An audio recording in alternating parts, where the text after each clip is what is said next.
Hi learners, welcome to IoT Design and Applications. So in this session we are going to see simple UDP communication between a server and clients. So this is what we are going to do in Contiki NG OS, in Contiki NG. So between two different devices or multiple devices. Now for this we are going to use RPL UDP. So as you know that recollect RPL means routing protocol for low power lousy networks. So this is called as RPL protocol. So RPL protocol mainly works along with UDP. Now we are going to take this as an UDP. So recollect RPL will have something like DODAG. So that means that directed acyclic graph. So destination oriented. So you can use destination oriented directed acyclic graph. So usually DAG means the DAG node means it's a root node usually. So in our case we will be having a UDP server here. UDP server and other nodes are client nodes. UDP clients are other nodes. So that's what we are going to see in this application. So where we are going to see is which folder. So the codes are available in Contiki NG/examples/RPL UDP. So in this folder only we are going to have this UDP communication. So we'll be establishing the communication for the Z1 Zolatia modes. Z1 Zolatia modes. So this will be doing it. So now I'll just open this source code. So in this Contiki NG examples, then we have RPL UDP here. In this we have so many things here, UDP client and we have UDP server. So both the files will open it. So now in UDP server, first we will go with UDP server. So we have UDP server here, contiki.h, net routing.h, net stack and IPv6. So since we are going to enable IPv6, so simple udp.h also will be included for all the UDP level APIs. Then syslog, then log module application, and server reply will be usually defined with reply will be 1. The client port will be 8765 and the server port is 5678. This we can take any port, but in this application it is used as 8765 and 5678. Now we are creating a simple UDP connection called as UDP underscore com, and it's a process, it's a proto thread on UDP server process and UDP server, and this process will be auto starter. Okay, now we have a callback function. So why we always use callback function for nullnet and UDP is, so UDP is not only for sending, it is also for receiving. So within the same source code we have to write receiving as well as sending, both have to be written in the same source code. So that's why we are using this receiving callback. So here we have UDP underscore RX callback. In the earlier example we have seen nullnet underscore receiving callback, but here we are using UDP. So UDP will be working in the transport layer, whereas nullnet is working in a network layer. So please have this difference. So in this callback, the functions are a simple UDP connection, the constant IP address for the sender port number, receiver address, receiver port number, what is the data and what is the size of the data. So just simple. So that means the connection name, sender address and the port number, receiver address and the port number, and the data and the data length. Okay, now for example, if you, those who are not knowing it, so for example let's say if we go like this 80, then C302 colon 0 colon 0 colon 1 colon 8080 for example, or else colon 85678. So this is what we call. So this will be an IP address. So this IP address is IPv6. So this will be the destination or the source IP address, and after that colon 5678 will be the port number. Okay, so this is how the way this code will be programmed. Okay, so now in this case what we do is after this callback function defined, received a request how many requests from which how much data, and from the sender address. So who is the sender? So via the sender it will be receiving a request from the sender. Okay, so the sender address will be login for 6 address. 6 address means you will be getting an IPv6 address. And if with the server reply, if 1, that means the value is already declared as 1. So here we have 1. If 1, then login for sending response. So in case if the value is received, then we'll be sending a response saying that your data is received or something like that. So that means UDP connection data, data length and sender address. So this is what uh, after the value is been received, we can able to see this output in the screen. Okay, so now in this case, now since it is a server process, now we have to establish who is the server. So now further we have a process thread. In this we are just going to see that root start. So net stack underscore routing root start. So initialize the DAG root. So DAG root means directory acyclic graph. As we see that it's an RPL protocol. So we want to establish a root node. So usually server node will be the root node. So usually we'll be having only one server which is serving multiple clients. So the same concept we are going to implement it here. So this is the root server. So this line will be activating it. Then initialize UDP connection. Simple UDP register. Since it is a server is responsible for creating any server first time. So later on all the clients can be connected. So for that we have to register the server using UDP connection object. We already have a UDP connection object here. This is a UDP connection object. Then UDP server port and UDP client port, then UDP receiving callback. So that means that after it is registering, it can receive the packets from the clients also. So this is on the client side, sorry, server side. Now we are coming to the client side. So in the client side we have config.h routing random. So we have a random. Let's see where they use random and all other things. So again server with the reply will be 1 and the client port is this and server port is this, and send interval is 60 into clock second. So almost 60 seconds they are using. And again we have a UDP connection object here. In this case here we have a UDP client here, and now we have a receiving callback here. Since server also having a callback, client also having a callback, meaning that after a client sends a packet to the server, it will be receiving a packet from the server. So that's why we are having this. Similarly we have a connection object, sender address, port number, receiver address, port number, the data and the size of the data. Okay, now there is a change here. So received response from sender address. Again the sender, it could be a server, okay, or it could be other nodes as well. And now here if with reply it's there, now it is a configuration of link layer security in 802.15.4 enabled. If it is enabled, then you will be getting this value. So only when this configuration is enabled we will be getting it, but in this example it is not enabled, so this may not work out. And in this here now in the server and the client, this is the main difference here, because client initiate this packets here. Now UDP register here, similar like in the server side we are doing in the client side also, with the UDP client port null, server port and UDP receiving callback. Now the timer. So in the periodic timer, so what is a random value? So this is for this function we have used random dot header file and send interval. So what is the send interval here? Somewhere here. Yeah, send interval is 60 into clock second. So that means according to the random value, the random time will be selected. So that means the 60 modulo 60 into clock means according to this value it will be selected. Then while true, after the timer expires, then it just checks for the DAG route. If net stack routing dot node is reachable and net stack routing dot get root IP address, destination IP address, then send the value to the DAG route. So that means that now in the server side, the DAG route is initialized. The thread here it is initialized. In the client side, it is checking whether the server node is existing or not.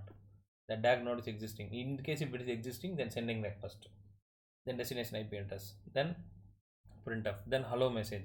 So SN printf means it is getting a value from the particular server. Then UDP send it to. So this client will be sending the data to the server IP. So this is how the way it works.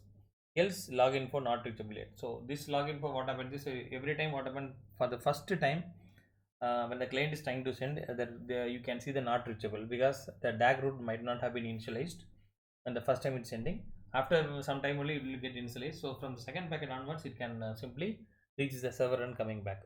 Okay.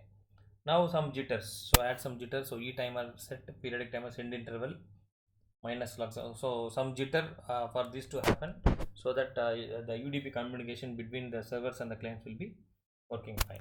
Okay. So now this is what. Now in this make file we'll just check what is the content of make file. So we have just a simple UDP client and UDP server, simple code as we did earlier. So now we'll open the terminal and execute the UDP connection. So cd config, cd tools and cd kuja and run. So once we open the GUI for Kuja, we will open the UDP connection. So please remember the UDP for general networking is different from RPL, because RPL it's completely for low power lossy networks. It's a miniatured one, but still we use UDP over there. So add a mode is that one, browse. So here I have UDP server first. So I'll be using only one server. I'll create just one server. So one server here and one server done, and view mode type. I will enable the mode type.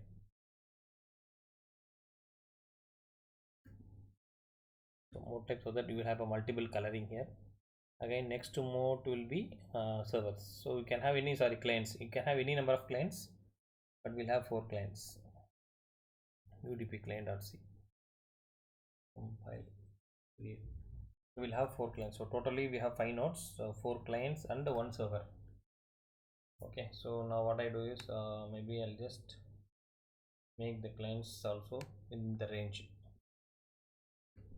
So when compared to all the nodes, okay, so now see that node number 1 is the server in different coloring, and the other nodes are client nodes. So okay, now I can start it. So once I start it,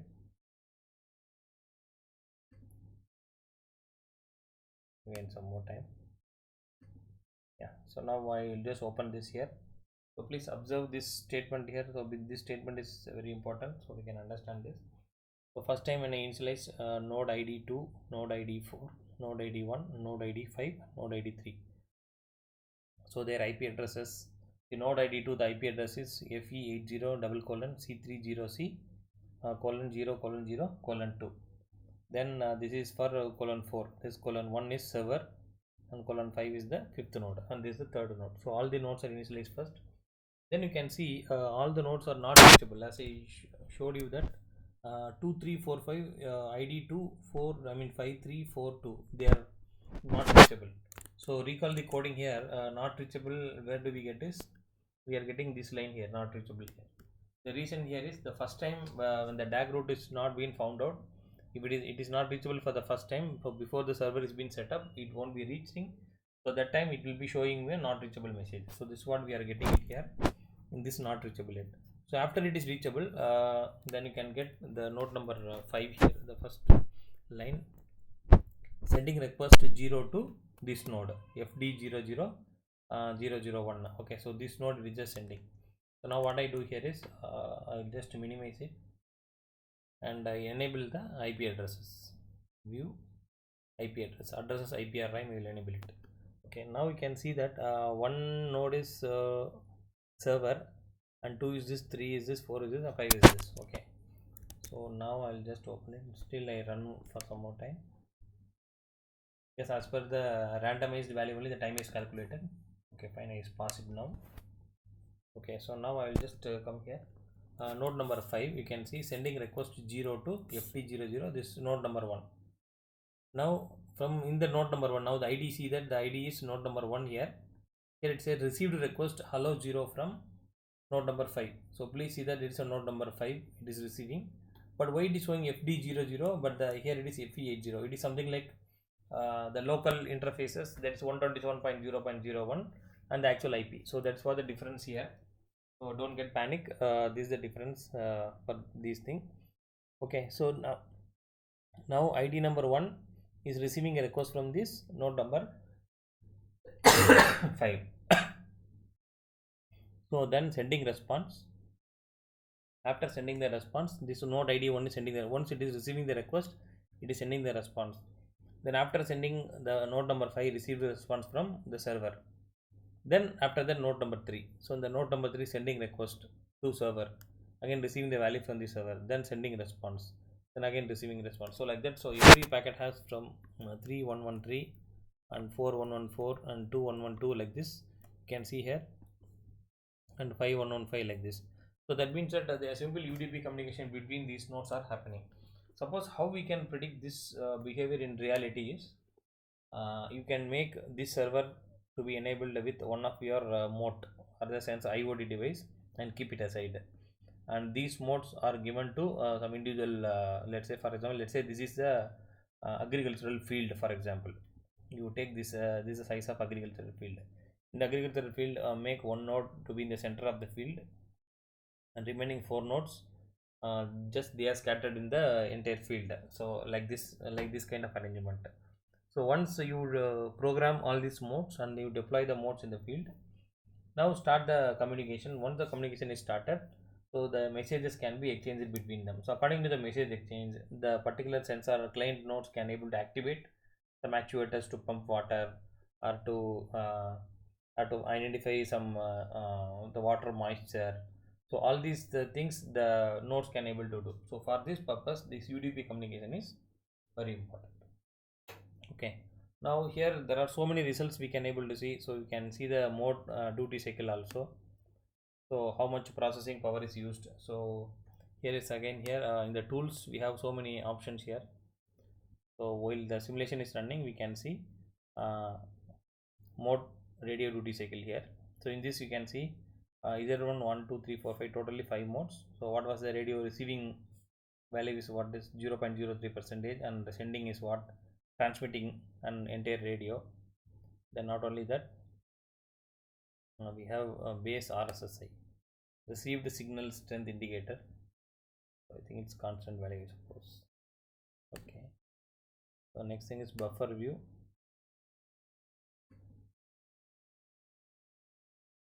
This is a buffer view here, so we are getting a separate window on buffer. So in the buffer view, it will be showing you what kind of protocol is used here. So what it happens. So this was the buffer view here.